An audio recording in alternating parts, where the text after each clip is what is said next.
Whooping cough is making its way across the state of Texas. That is why medical professionals suggest getting vaccinated.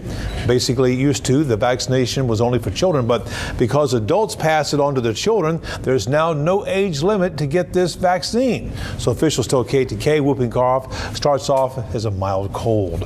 And it gets worse to the point where people will cough nonstop, completely lose their breath, and start making this inspiratory, when they're breathing in, like whooping sound, or coughing so much that they're actually throwing up after they're coughing too. By the way, whooping cough is diagnosed based on an exam in a person's medical history. Now, there are typically 28,000 cases of whooping cough every year, and we're told that's a large number of cases to go unnoticed.